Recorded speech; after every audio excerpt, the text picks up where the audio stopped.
Hi, this is Marlene with Miami Ghost Chronicles, and I want to welcome you to another episode of Stories of the Supernatural. Whether you're watching a video or listening to a podcast version, please like and subscribe to us so that you can get notification of when a new show is released. Links to videos or MP3 files can be found at miamighostchronicles.com.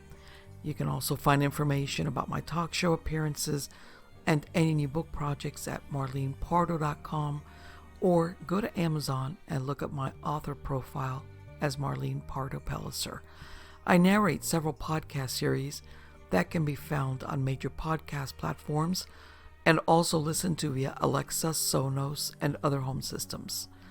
Look for Supernatural Storytime for scary storytelling, Nightshade Diary for classic horror and adventure stories, and of course Stories of the Supernatural for interviews with different guests as we talk about the mysteries of the unexplained. If you want to get noteworthy news about the paranormal world, true crime, conspiracy theories, and just about anything that is plain weird, you can visit Stranger Than Fiction Stories tab at miamighostchronicles.com. I want to thank you for being part of my audience, and I think you are all wonderful. Hi everybody, this is Marlene with Miami Ghost Chronicles, Stories of the Supernatural. How's everybody doing? Good, I hope. I'm doing great.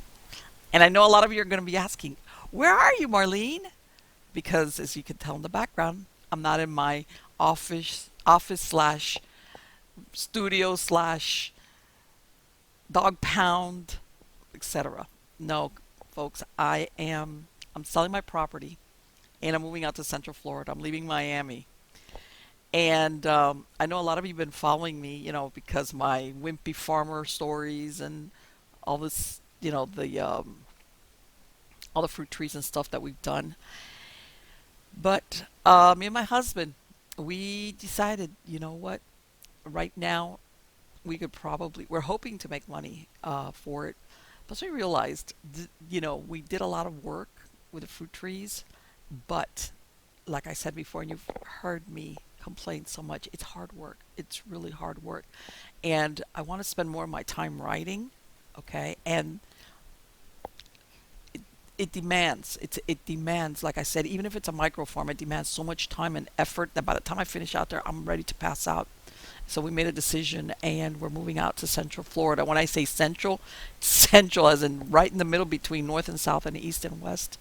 So what happened was I'm using my old office as a storage place where I'm putting all my boxes, and that's why I've got my kitchen and a ladder and weird stuff behind me.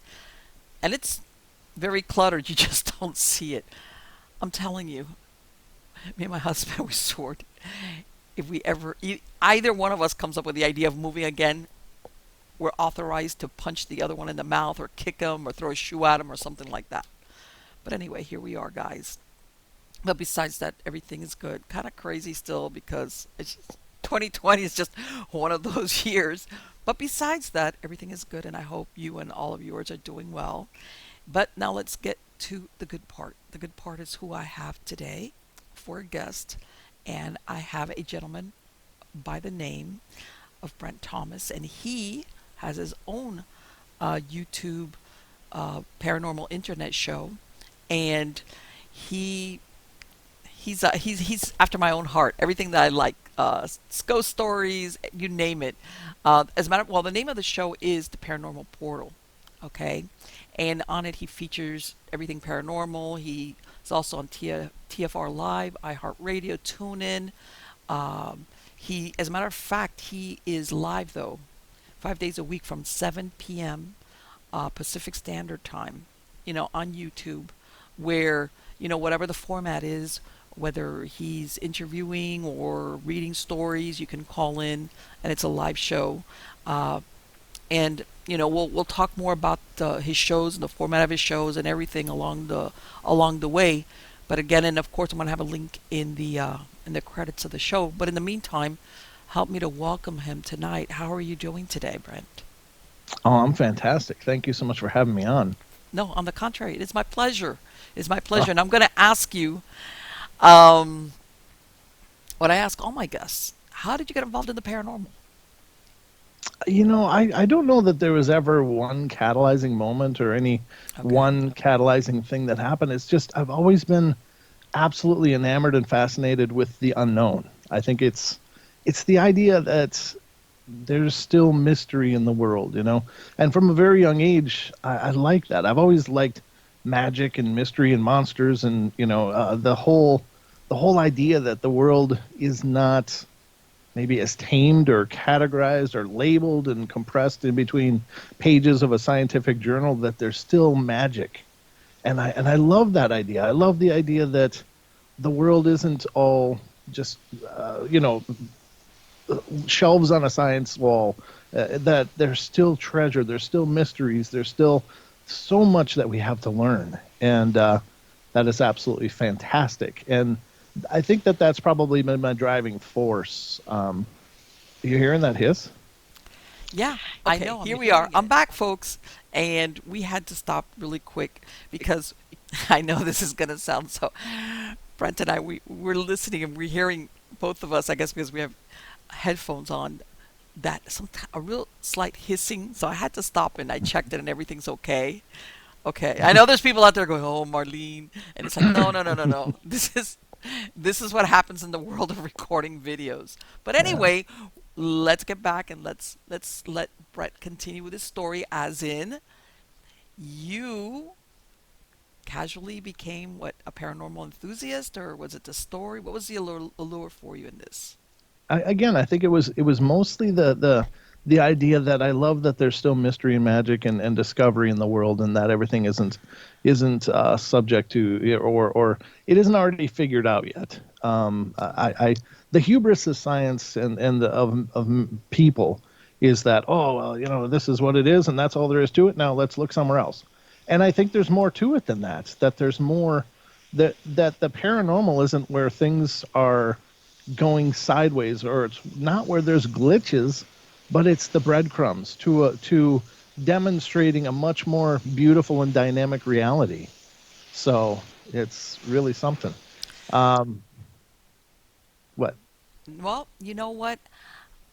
And I've, and the reason why I ask is that there's people that have childhood experience, and that's a triggering event for them. Sure, right. That's why all of a sudden they're catapulted into that interest in the paranormal and they pursue it. And then there's other people that it's later on in life where they just follow it and they become intrigued by it. But Yeah. you and me have something in common, and I think part of it, and correct me if I'm wrong, is that part of it is exactly like what you said, the unknown, the Mhm. mystery, the storytelling part of it, the where, especially in the age of technology, where everything is defined and sharp edges and Yeah. Yeah. explainable. And Sure. I've said this before to my audience. I have nothing against technology and science or the scientific approach and all of Mm. that, but there's still something about the mystery of, whether you want to call it the paranormal or ghost stories or everything that's goes under the umbrella of the paranormal, that Right. I think intrigues most humans, Yes. unless you're I one of think these super analytical types. And then, I think we're all dreamers, and then maybe that's the draw for me, is that I'm a dreamer. I love the hmm idea that we still have so much to learn, and I hope we do, because if we know it all and this is as good as it gets, then we got a lot of problems. So I want us to have a lot to learn. I want us to figure out more, because we're missing some things really seriously in this world, and as a race that's inhabiting this planet, and I yes, want us to do better. And so maybe as we learn more about these spiritual and metaphysical and esoteric realms that we're embedded and surrounded in, maybe we'll learn how to do this better and be better to each other and better to our world. And that to me is wonderful. That's what I'm hoping. So I don't know that there was ever one point, but I think I've always been sensitive throughout my whole life. My mom tells me stories of when I was young, how I would ask her questions of things that I couldn't possibly have known. And so I guess it's always been kind of a part of my experience to some degree. And I'm not ever one to wear the label psychic. I think everybody is psychic, hmm but hmm but it just seems that I've always been tuned into those energies. Now, even though I was enthusiastic about all of this, and I would read everything I could about, ghosts and go to the public library because that's all there was. There was no internet, so I'd go to the public library and just get lost in the weird paranormal section, which was literally about 3 feet long and had a few books in there, but I would just go through those books like crazy because it was just, I love that world. But I was, surprisingly, I never really experienced anything paranormal in my childhood that I recall. Okay. I guess I don't want to jump ahead, but I mean, my first supernatural / paranormal experience was when I was 14 that I remember. Okay. What happened? Okay. All right. I didn't know if you wanted me to get into it yet. No, yes, of course. All right. So what happened was, I believe now, to preface the story, I believe that I was very, very close to a Bigfoot. Now, I didn't see it, but let me explain to you what happened. A friend of mine and I was 14, he was 15, and where I grew up was very rural, and it was right along a lake. But behind our homes, my friend lived very close to there as well, was the state forest. And it was this bluff, and I'm a Minnesota native, even though I live in the north of Idaho now. But there was this big bluff behind our house, and it was called, of all things, Rattlesnake Bluff. However, I never saw a rattlesnake. But we would always go up hiking up this bluff. It was just a beautiful thing. I mean, I grew up in those woods. I love those woods. I was out there all the time.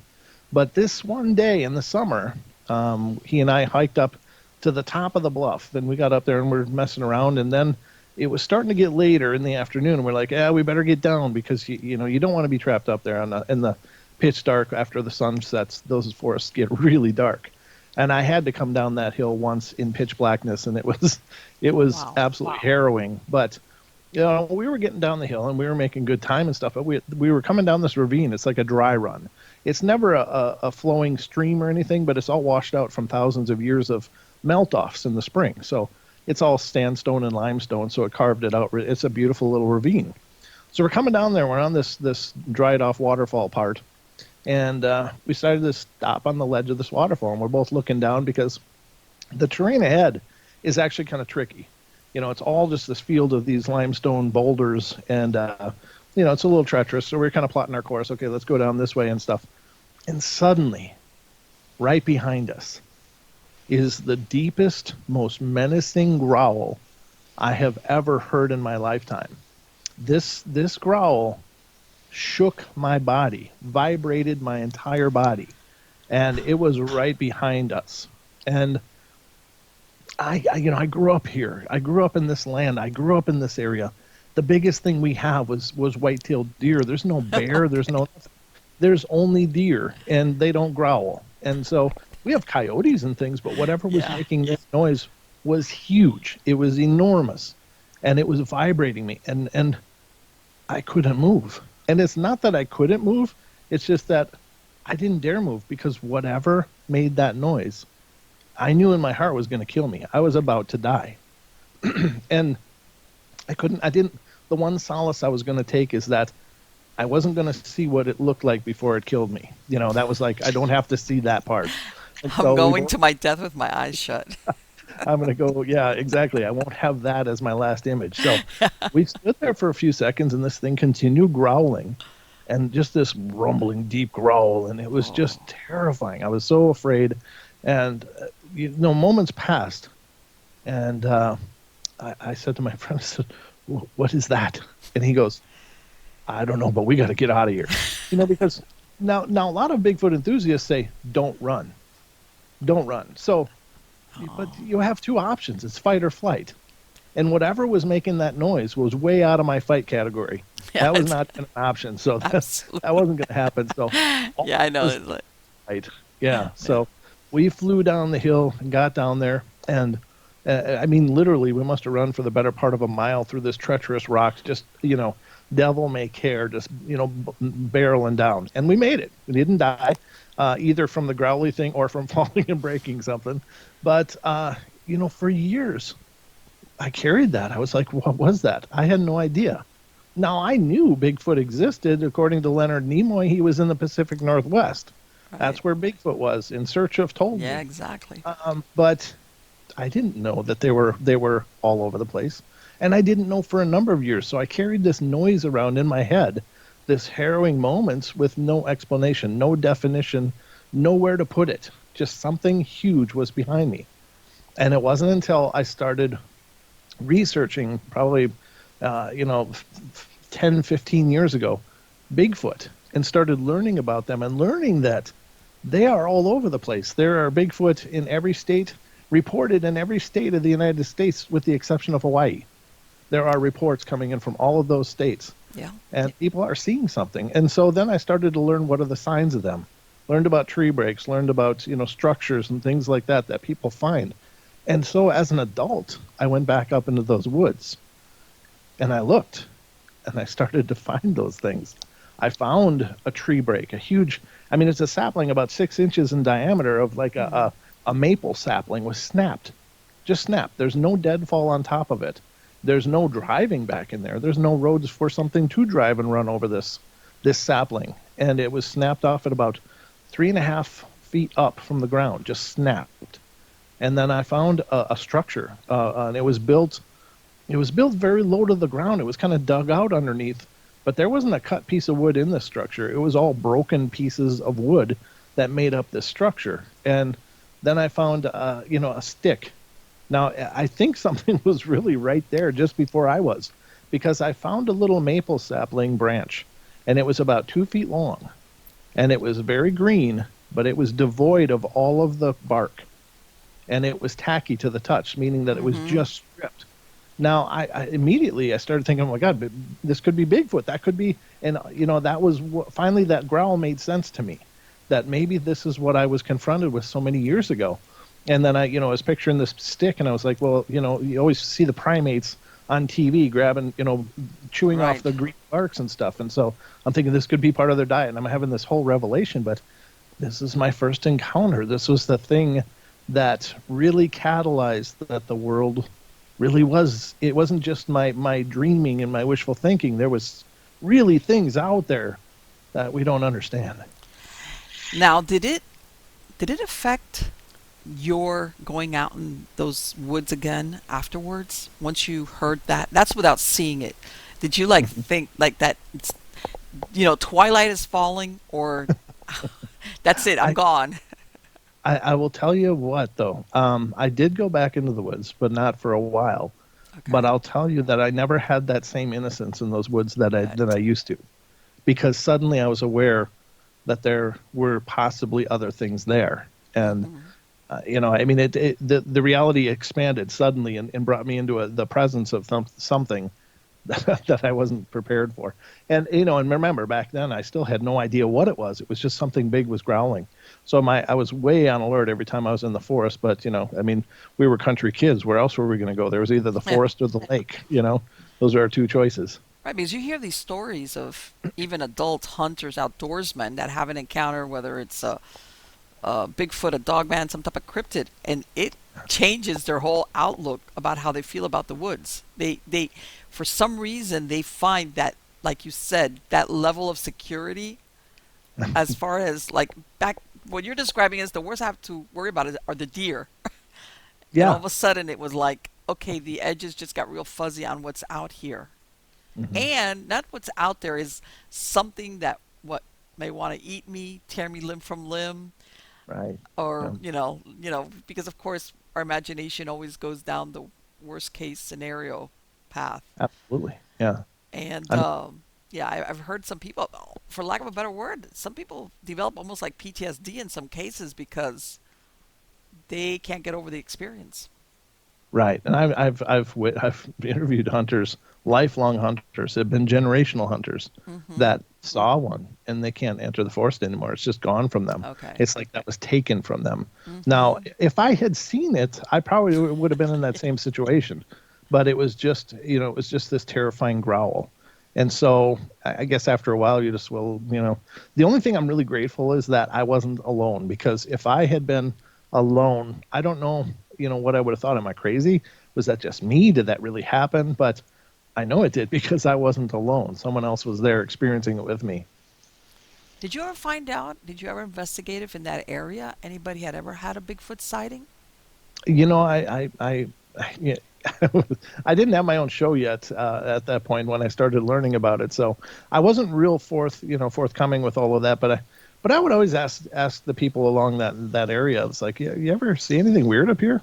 Ever see anything that doesn't make sense? And pretty much everybody was consistently said no. But So it's lucky me. yeah, it was just me. But I will tell you that there are a lot of stories.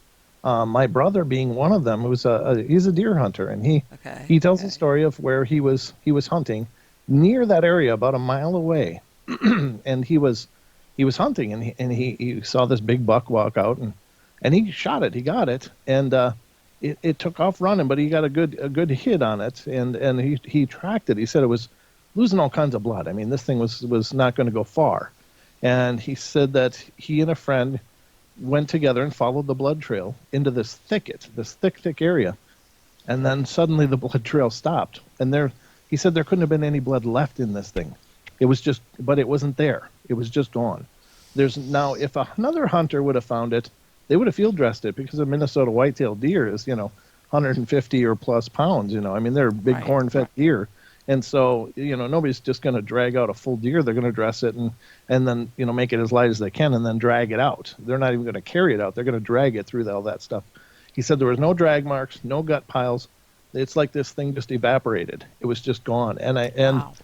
Now I've heard other researchers comment on that they believe that hunting is like the dinner bell for these things, because they are so much more adept and capable of navigating and going through these places. That's where they live. We just visit there. We're not really graceful in natural terms. So, and I believe that because I've heard these stories, and I've heard many stories, and how anybody that knows somebody that hunts knows there are stories of where they got this deer or this animal and they couldn't find it. It was just gone. I've And heard it of makes that. you there. Yeah, absolutely. And I tell people, I said, you know what? Let's go down and let's say that they're not totally carnivores or omnivores. In other words, they'll eat anything. Sure.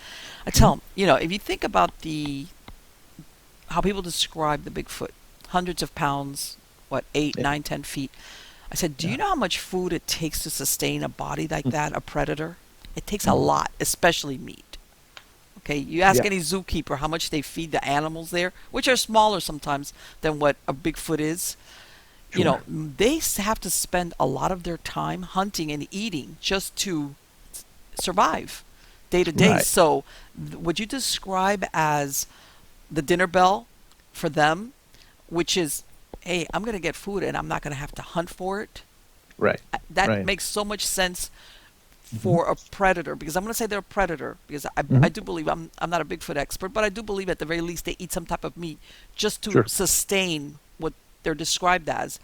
That absolutely, I can see where maybe they're just really good at camouflaging themselves, but for them, when they see hunters in the area, they're always looking for the opportunity to do exactly what you described.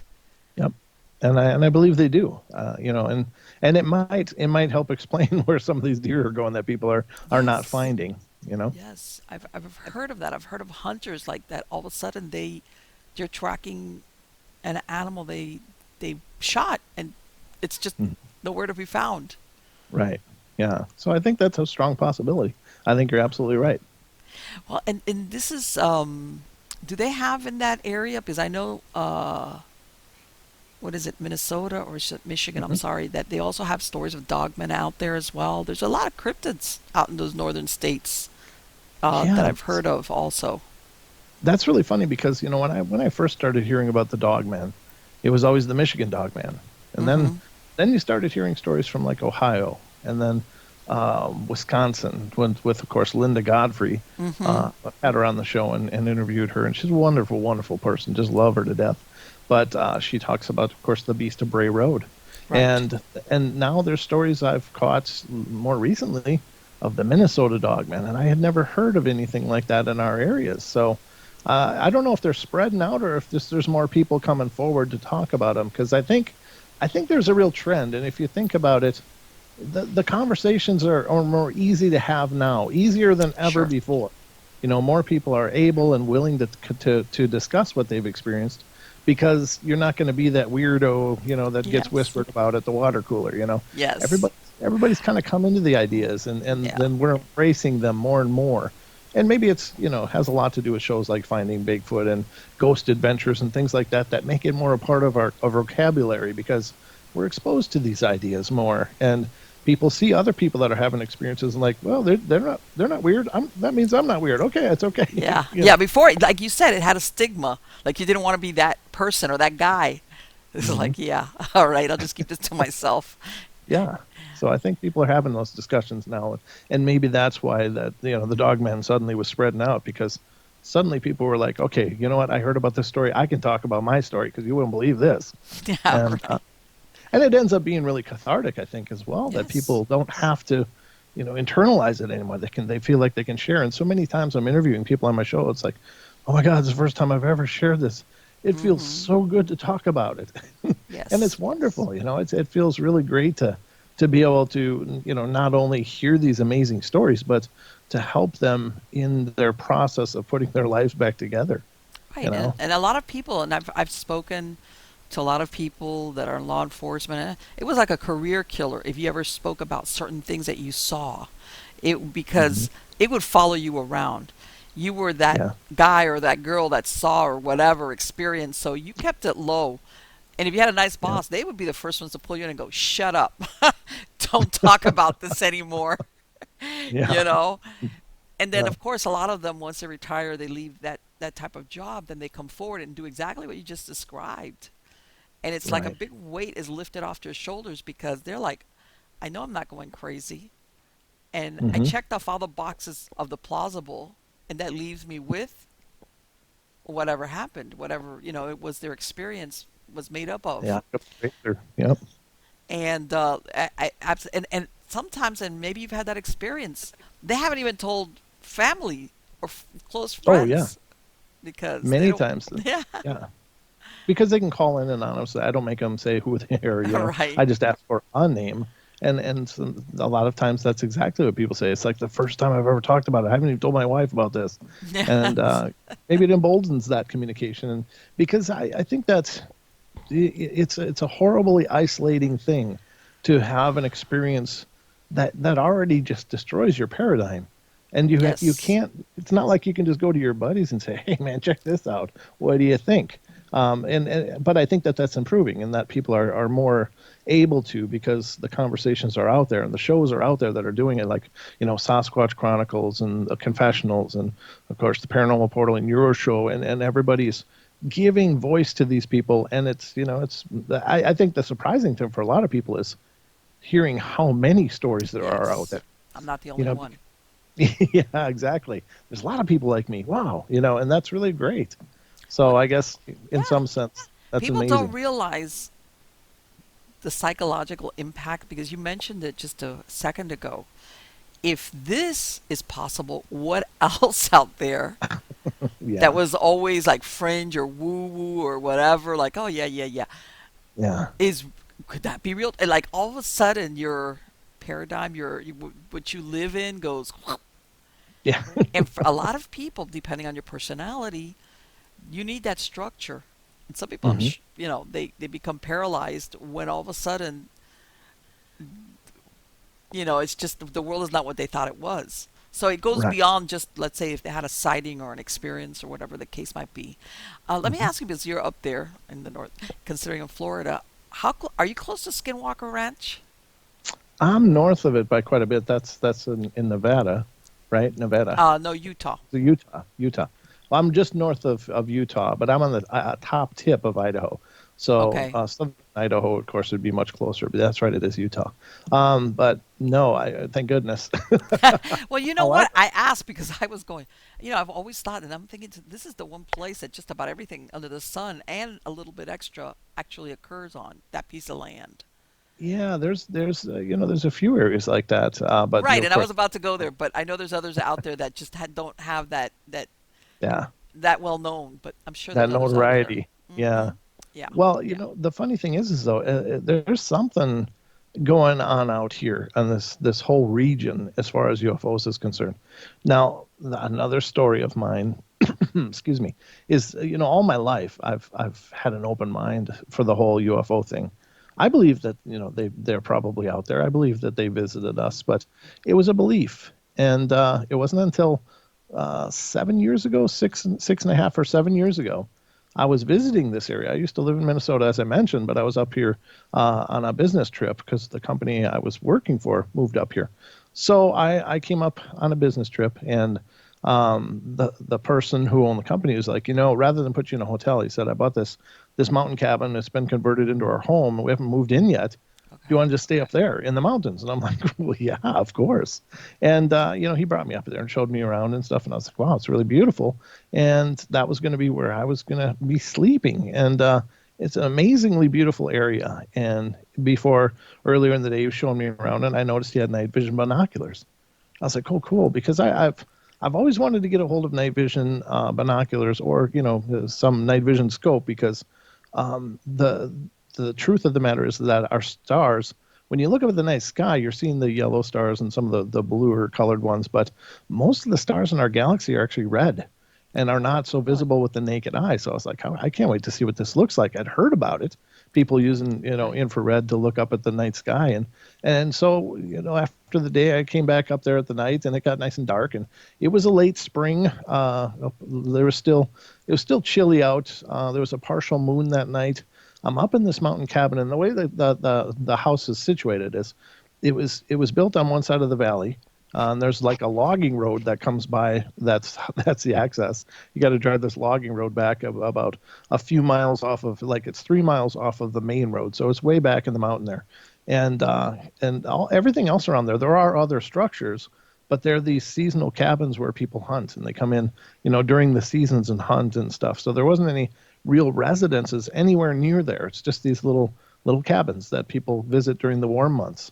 And so I'm up there all by myself in the mountains, and there's not anything else going on. But I've got the night vision binoculars out, and I'm looking at the stars. And no kidding, if you ever get a chance, look at the night sky with infrared binoculars or night vision, because it's going to blow you away. You won't even recognize any constellations because there are so many more stars and things up there to see. It's just spectacular. But I'm up there, and this is the first time I've ever played with night vision, so I'm like a kid, I'm just, look at that. And I'm playing around, having a great... Now, the other side of the valley was the other mountain range going up. So, and then below, in the bottom of the valley, is this stream. It's called Trout Creek, is the name of it. But I'm playing around, and I'm looking at the other mountain on the other side. Now, these are only 4-power binoculars, so not really magnifying a whole bunch. They just magnify a little bit. But I'm looking at the trees on the other side, and I can make out all the details and stuff. I think this is really cool. I'm playing with night vision. This is fun to see in the dark. And I'm looking down, and I go back down to the side that I'm on, look down the driveway where it's all black with my naked eye, and I put up the binoculars. I can see everything, and I'm just having fun. And then I pan up. I'm panning up this big ponderosa pine, and I get to the top of it, and I decided, well, I'm going to look at the stars again. Keep panning up, and about 30 feet above that tree, which is about 100, 150 yards away from me, is, no kidding, a flying saucer sitting right there.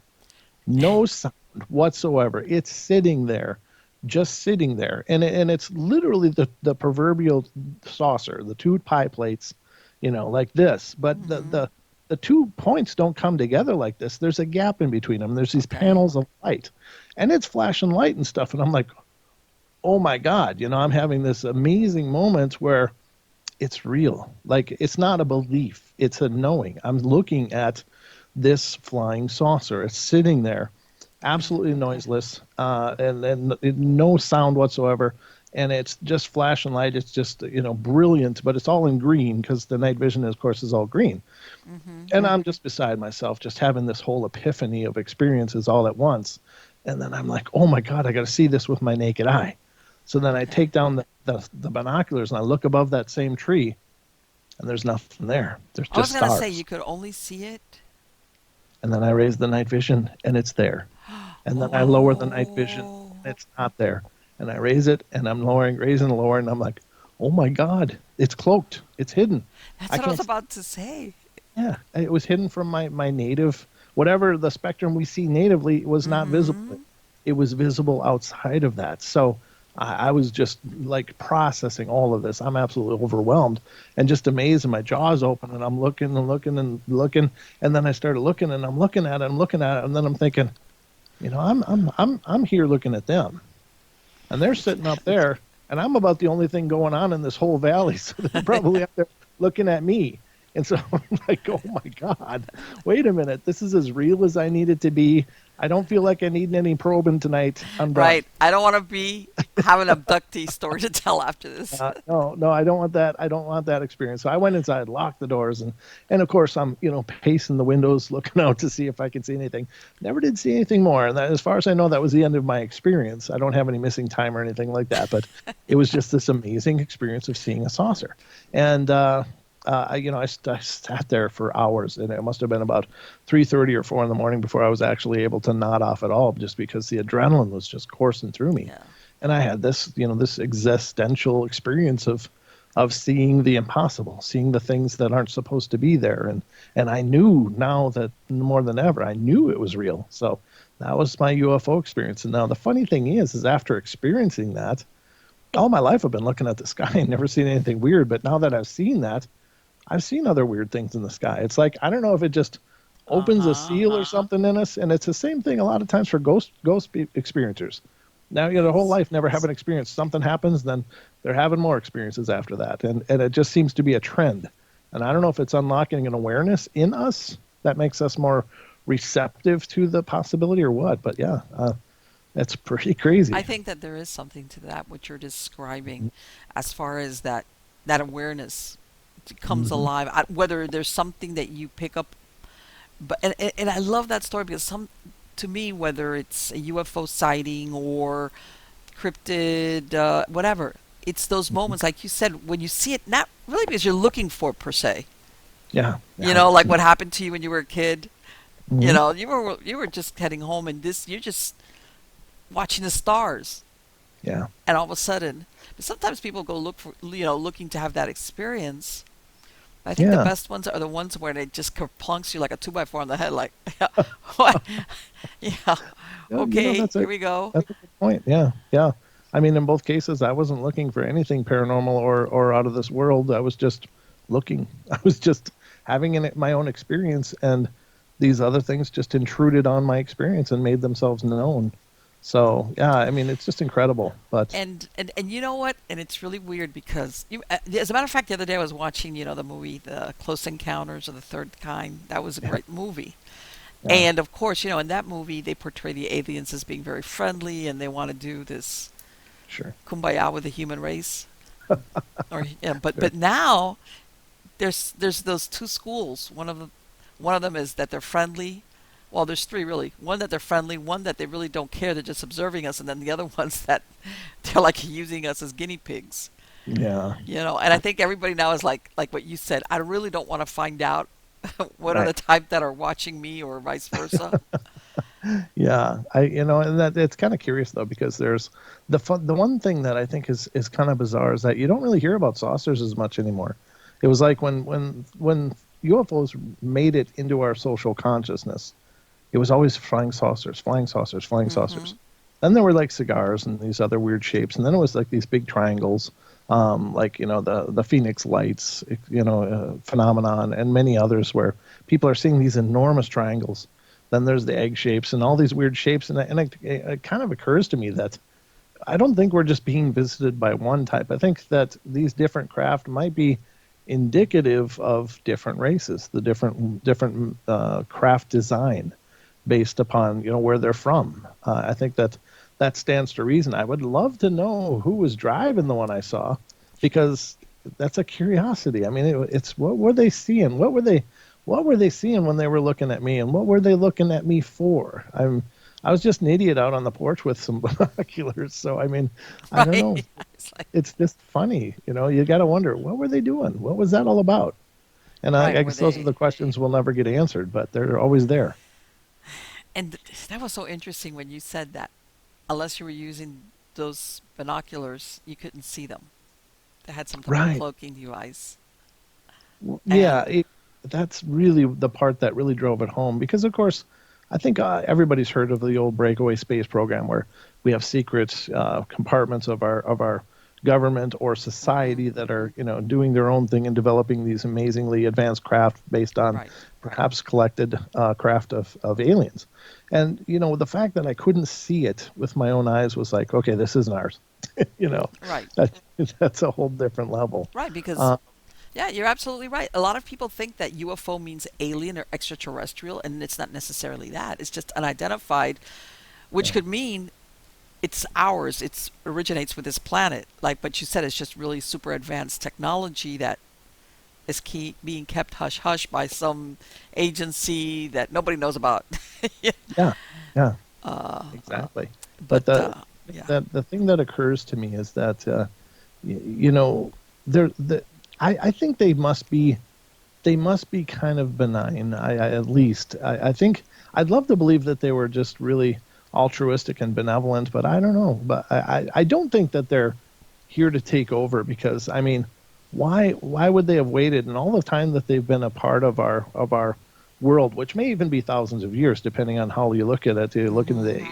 the alien astronaut theories and stuff, but why would they wait until we got technically advanced to take us over? It's like they could have Yeah. taken it when we were running around with sticks and been, no problem. So the fact that they didn't leads me to believe that, they're not really all about, causing problems.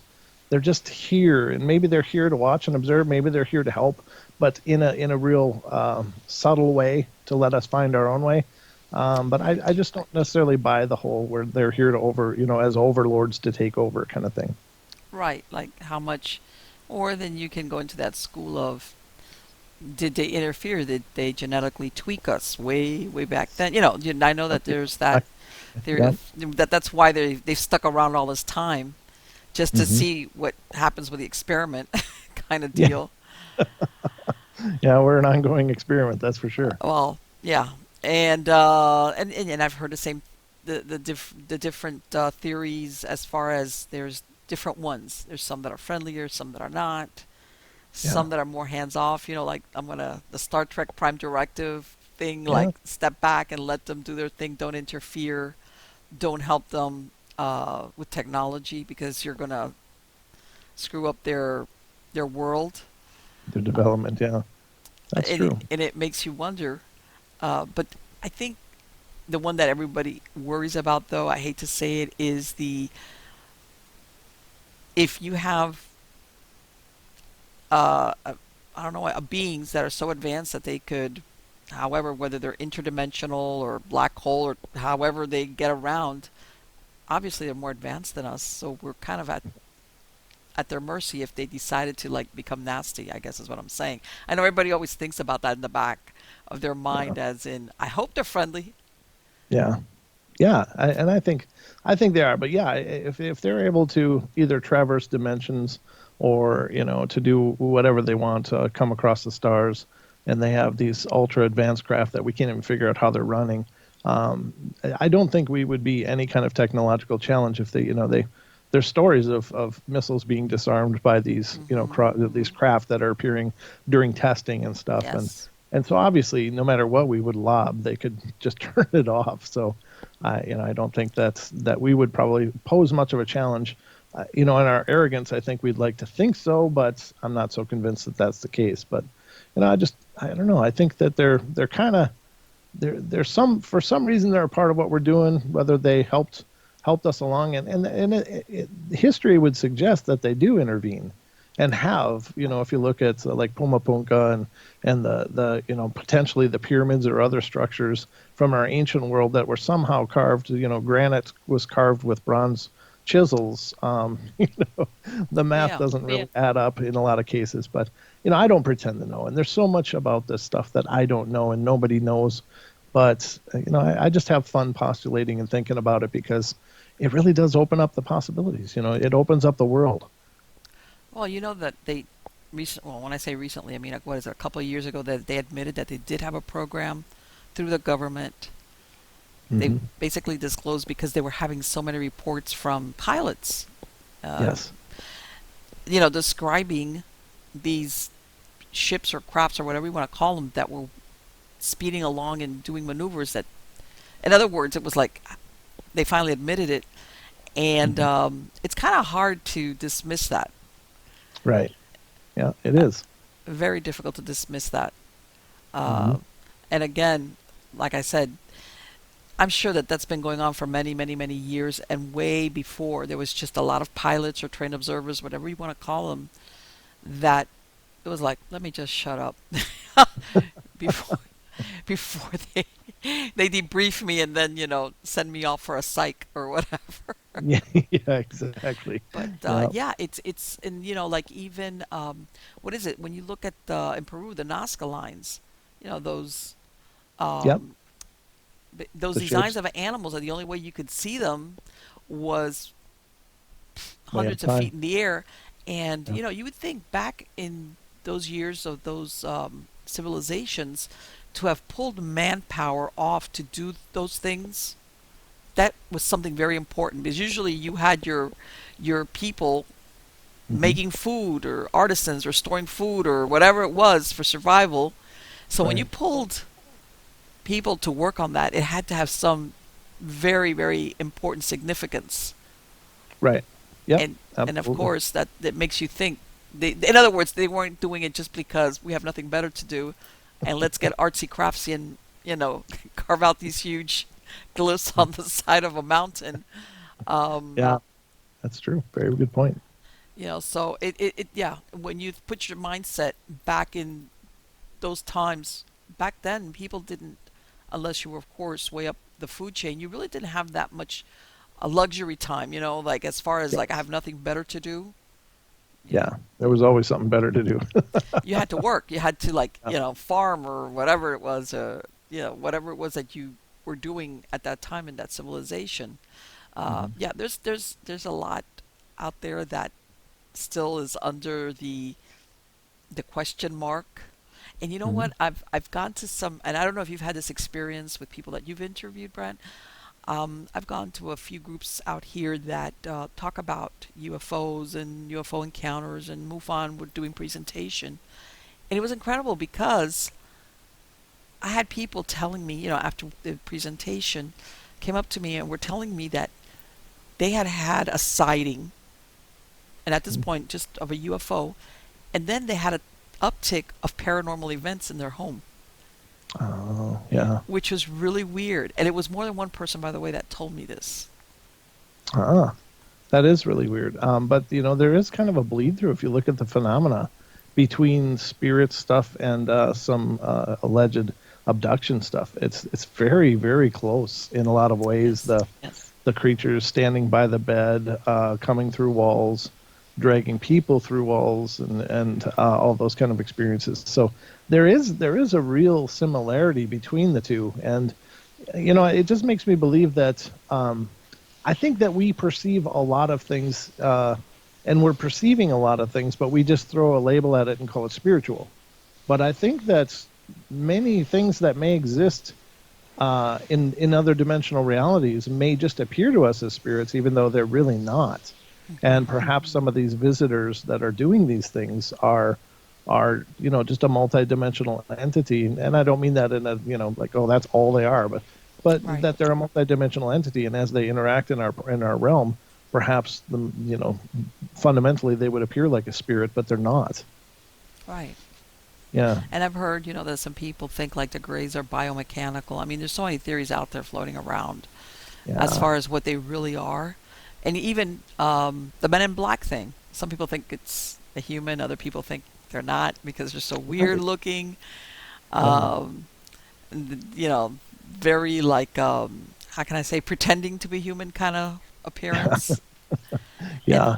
and those, you hear reports of the Men in Black from everything. The people that had that experience with Mothman, um, everybody that's had weird experiences, especially if it's gotten a little bit of publicity, Yeah.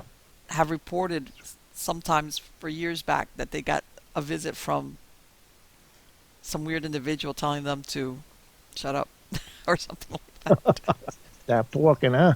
Yeah, it seems like it. It's sometimes the Men in Black reminds me of like that movie with Matt Damon, The Adjustment Bureau. I don't know if you saw that, but it's like maybe they have a lot of different roles, and maybe they're just, maybe they are just watchers of some kind, trying to keep our trajectory on point or on path, so that we get to where we need to go. But yeah, it's kind of bizarre. I don't know. The thing with this is, and I'm sure this is something you're very well aware of as well, but it's, when I started doing this show, I thought, well, I know a lot about this stuff. I got this stuff sorted out. Yeah, I could do a great job. And then you start doing it, and you start hearing these things that people bring to the table, and you suddenly realize you don't know anything. There's so much to it. There's so much, and I think it's honestly, it's the realm of possibility.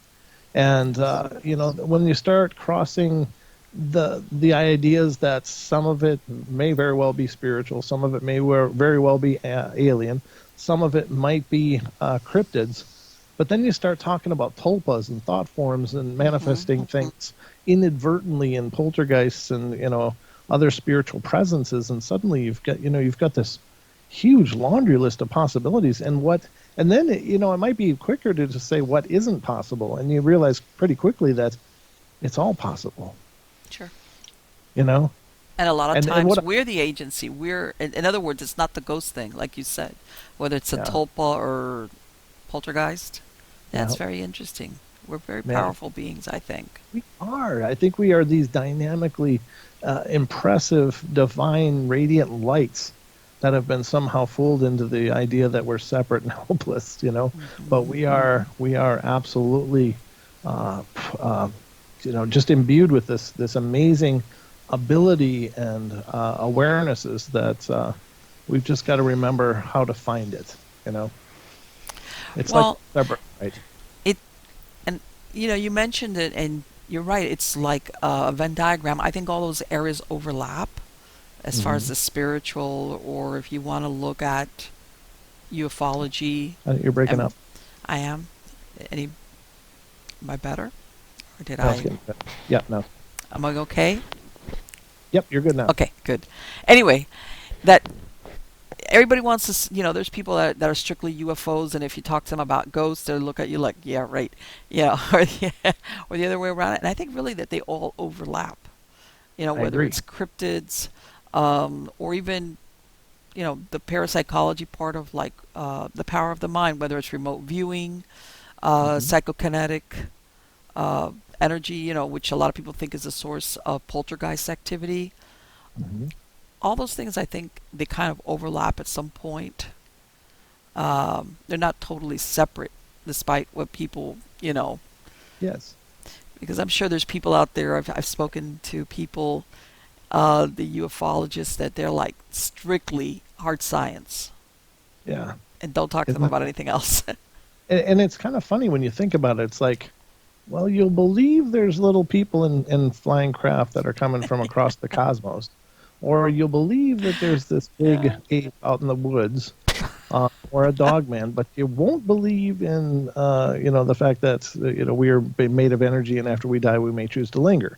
It's like, how do you differentiate? Why do they have such clear-cut things? But I think you're right. I think that there isn't always a clear-cut answer. It could be anyone or all or none, or, maybe there's something else still. And this is just all about the realm of possibility at the end of the day. And it comes to a point, and maybe those people are just hanging onto their paradigm with dear life, because people do cling to their paradigms desperately.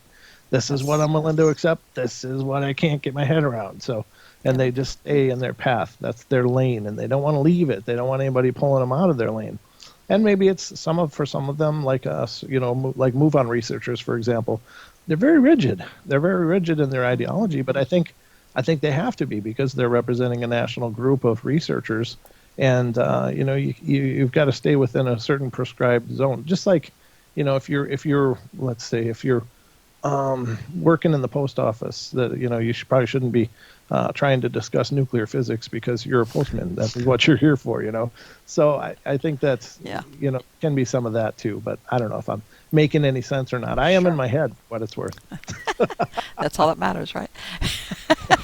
But no, I agree with you as far as that the people that we're all creatures of habit, some more than others, but we all desperately, in order to function, We need that structure and that familiarity. And when you start talking about things like that, that we're talking about putting a big, huge dent in people's reality. It's like, Yes. I guess I just won't go to work and sit here and think about that, you know, because, and I think that part of it is just enables us to keep functioning, but at the same time, and I agree with you, I think because it's become a little bit more mainstream because of shows and podcasts and things, people talking about it, it's become more acceptable, not that much stigma for people to actually come forward Yes. and talk about it. Yeah, I agree. Um, It's safer now than ever. yes, and that makes it okay because there's people out there that this sometimes that one event, whatever it was, is their whole life is determined by before and after that event, whatever they saw or experienced. Yes. Yep. That's how important it is to them because, like you said, their reality kind of like shook a little bit, and then now they're coming forward and talking more about it and things of this nature. And I, I think I tell everybody there's a lot that I consider that falls under that paranormal umbrella. It's just not ghosts and the Yeah. paranormal or spiritual. Hmm. God, there's so many things out there. Even let's say the extraterrestrials. Do they come from space? Are they traveling between dimensions? You hear about uh, a correlation between UFO sightings and sightings of cryptids. Like Hmm. all of a sudden, like, are we talking? Are these cryptids slipping in through a portal when these UFOs come through? Who knows? I mean, this is just one of the Yeah. theories I've heard out there. Yep. Or are they actually part of the same group, Right. loosely, which is why sometimes we can't find cryptids, or let's say Bigfoot in this case, because they're just not there to be found, in other words, or what we Right. haven't found bones or anything like that. Yes. So, I mean, there's like that's the part where I say the horizon gets fuzzy because we really don't know what lies beyond that. Right. Um, and even now, how everybody's all carried away about, you know, we're going to be colonizing Mars eventually. And I'm like, how much there's still left on here to do explorations about? Yes, I agree. And I think maybe it's in our genes that we're meant to stretch out to the cosmos, but I'm Yeah, not sure that yeah, we're quite ready yet. We've got so much to figure out here. yeah, of course. It's like, all I can think of is Arnold Schwarzenegger and what was it? Total Recall or something like that. That's, every time I think of colonizing Mars, it's like, Oh yeah, that was a great movie. isn't that a great Back in movie? the day, yeah, it really was. Yeah, yeah. It It was, was like, yeah. It, it, it's really weird because, you know, it had some of the things that you see of today where he's being tracked until he pulls that thing out of his nose. that's right. Yep. You remember that? That was like, I was looking at it, I was like, oh, His God. tracking booger. Yeah, that's right. That's really, God, just track me, forget it. That's staying in there. I'm not getting it out. That's it. Yeah. Yeah, start wearing tinfoil hats instead. Yeah, yeah, but and I guess my point is, I mean, even though that's, I've, as you can tell, a lot of these movies that came out in the late '70s and '80s and '90s that were so considered totally sci-fi or Oh, fantasy, sure. a lot of Yeah. them like kind of like actually happening. Yes, that's true. You There know, is truth to that. Yeah. I mean, you look at Star Trek, from the hmm 60s. And then you look at what we have now, like iPads. That yeah, was like the control panels from the next generation, hmm iPads. And then, of yeah, course, the communicators are cell phones. And there's so many things yeah, that we already have that were dreamed in science fiction. It's like maybe science fiction is maybe like almost like an echo from our future selves, kind of letting us know what's going on, and it comes by the form of inspiration for the mediums so that they will come into existence. Who knows? I mean, it's that whole space time thing is kind of bizarre, but yeah, um, yeah, the whole idea. I can't get into all of it, but you think of like non-Euclidean space time where every moment is actually happening in the simultaneous one moment. it's our awareness that's moving through it, not time, you know. Right.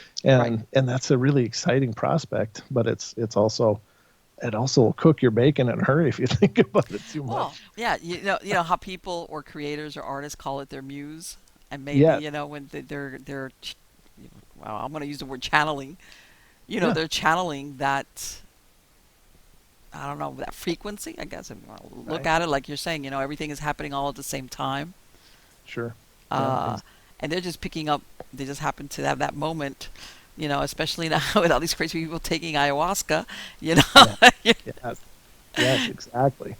Yeah, it's there's I think that I really think, and this is a kind of a revelation that I've come by more recently, is that we talk about multidimensional beings and stuff, but I think we are. It's just we've forgotten that we are, Hmm.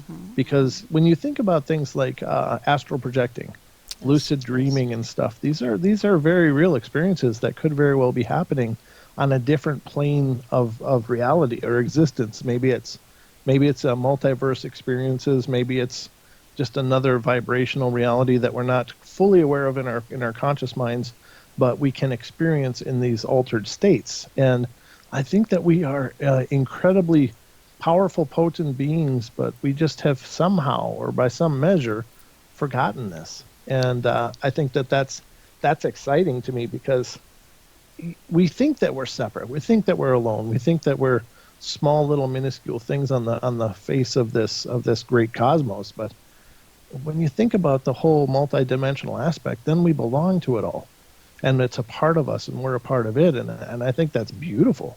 Sure. I Of really course. do. Sorry, my Yeah. eyes burning. Don't worry about it. No, it's like, all the new theories that they have about, as far as that everything being solid is really just the way we perceive it, but that everything is just vibrating at such a high speed, but that nothing is really truly solid. So yeah, Yes. there's a lot of ways we could go on that. But anyway, Brent, I wanted to thank you for spending this time with me today.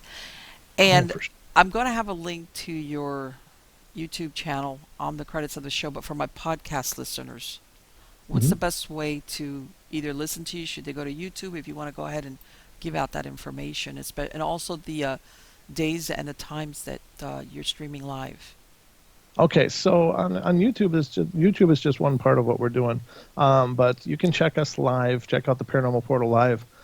So it's Wednesday night through Sunday night on YouTube.com/Paranormal Portal, and you can find us. We are also broadcasting on Friday, Saturday nights, simulcasting on TFR Live, iHeart, TuneIn, and TalkStream Live. We are also a podcast, which is available on all the major podcast platforms.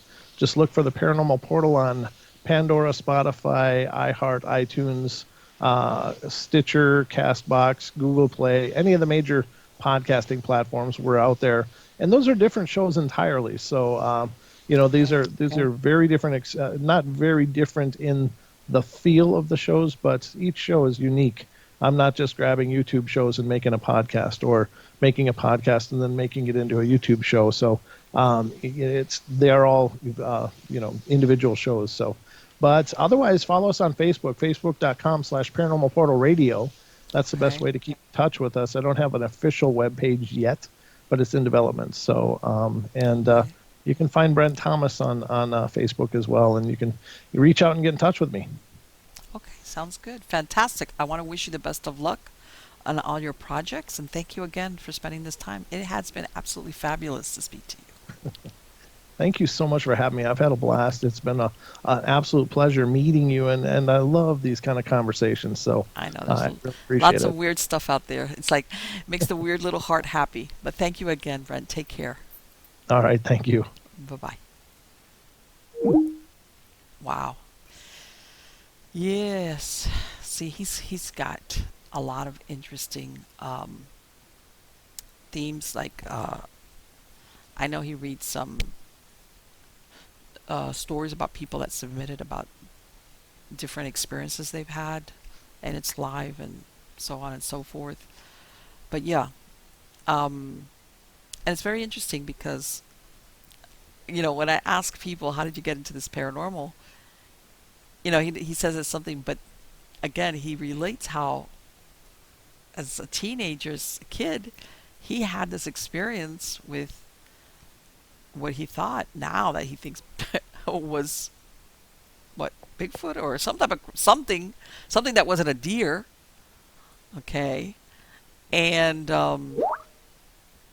that is that to me is, I like those stories because this happens so many times, where people just have this moment where it happens to them. They're not going out there doing tree knockings, and I'm doing the Bigfoot thing. They're not doing calls. Here you are just doing your thing, and all of a sudden you hear something that you know perfectly well, especially since he lived in this area. This is not part of my, how can I say it? This is not what I know this to be.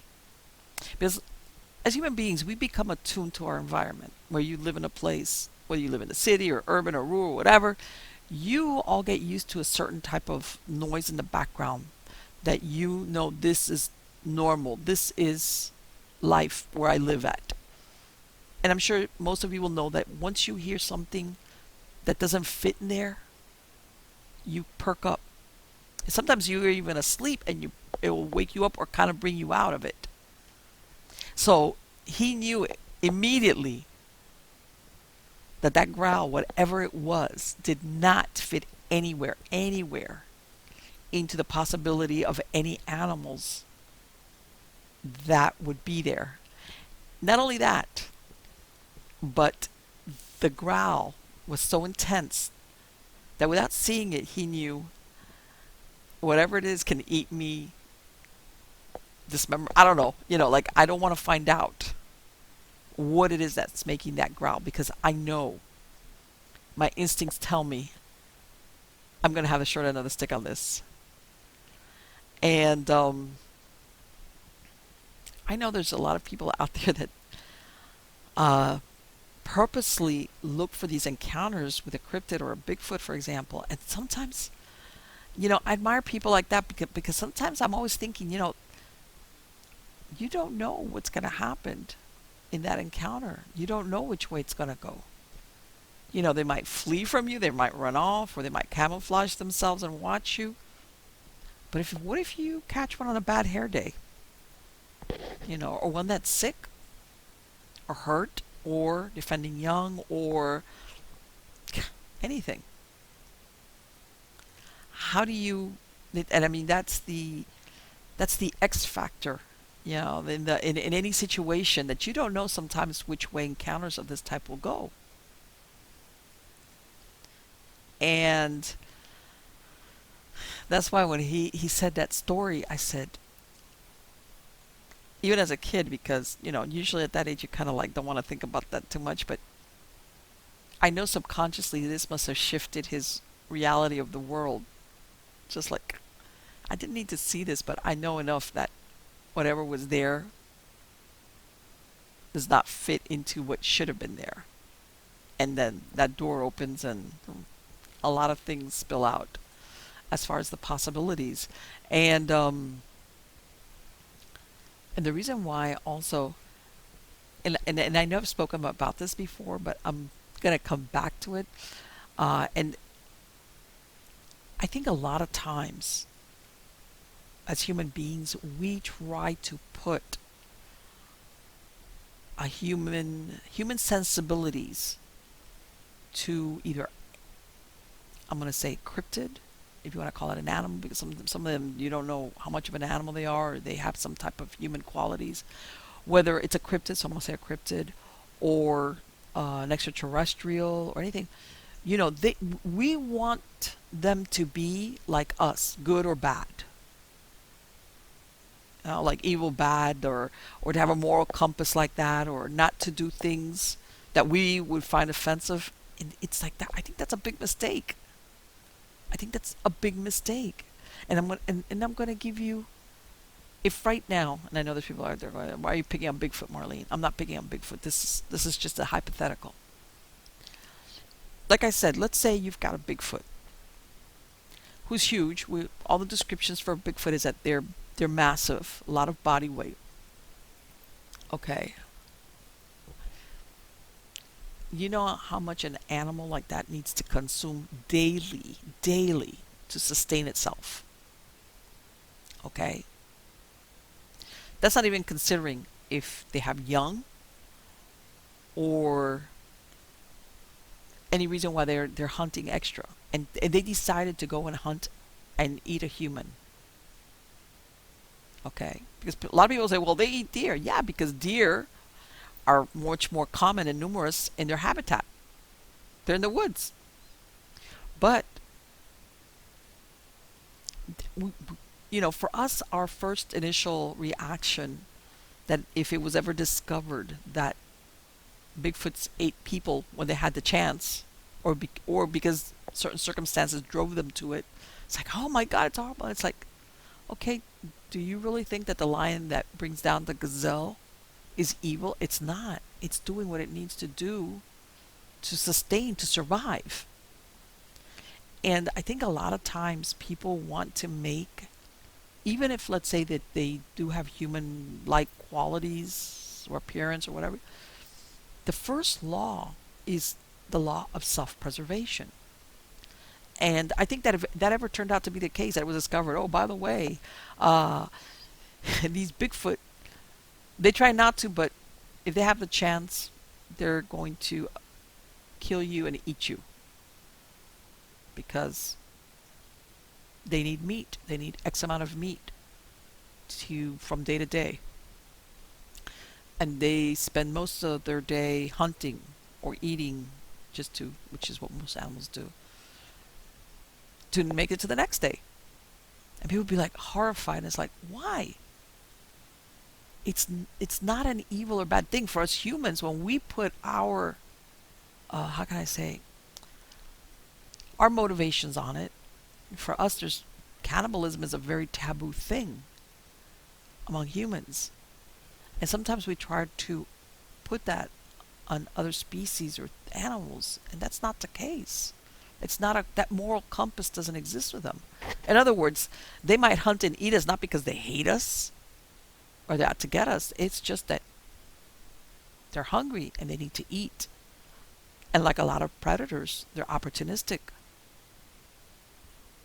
Can you imagine how that would, same thing, and I'm going to go with, let's jump ship and go to extraterrestrials, UFOs, whatever. It's scary to think, you hear about all these stories of people being abducted and probed, and, you hear of being harvested for women for their eggs and men for their sperm. In other words, you hear all these stories as far as abductions, what's being done to them. Different people have different levels of whatever, examinations or repeated abductions. And we see it from the point of view of, that's so evil or that's so bad. But maybe to them it is not. We would think, man, the only way I would do that to a sentient being was because I hated them or because I thought that they were lesser than me. But that doesn't mean that's our human motivations or the way we would judge how we would do this is how they would do it. Because to them, maybe they don't do it from, what's the word I'm looking for? They don't do it from an evil perspective. As much as we think it's intrusive and evil and to be taken and probed and examined and have DNA material taken from us and blah, blah, blah, and all the things that to human beings are like, this is horrible. Maybe who they are, what they are, where they come from, it isn't. It isn't a bad thing. They don't do it because they hate us. They do it because maybe this is part of how they examine specimens. Because I hate to say it though, that's about the only way you could really categorize the subject that's being treated that way. But it doesn't come from how can I say it? It's almost like lab rats.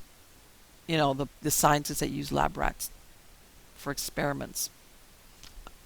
I'm imagining most of the scientists don't hate. I hate those rats. They just use them because this is what I got to work with, or I need to test this, whatever it is. And that's that. And let's see what happens with my experiment. And I think a lot of people have a hard time wrapping their head around looking at other, I don't know what to call them, species, animals, whatever they are, with taking off the lens of how we see things. And by the way, I'm not saying, maybe there are ones out there that are evil, as the way we think of as evil. In other words, I'm not saying that that's off the table. You know, you could have, whether it's a cryptid or an extraterrestrial or whatever you want to call it, that is evil and does enjoy maybe subjecting human beings to horrific experiments or eating them or terrorizing them. I'm not saying that that's not a possibility, but I'm saying that a lot of times we want to put our morality on something that has no concept of it. And maybe they just don't understand it. It's kind of like a weird thing that this is what happens when, we believe we're the center of the universe and everything works the way humans want and everything is seen the way humans do. And there's something to be said that, we have to own our sensibilities as a species, because because something else doesn't have it doesn't mean they're bad or evil. They're just different. It's like, no, I'm telling you.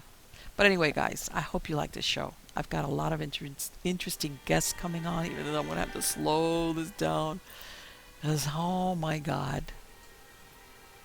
Yeah, I'm moving and I'm never moving again. That's it. Once that's done, they're going to have to take me out with a crowbar. I'm not moving again. That's that. It's crazy.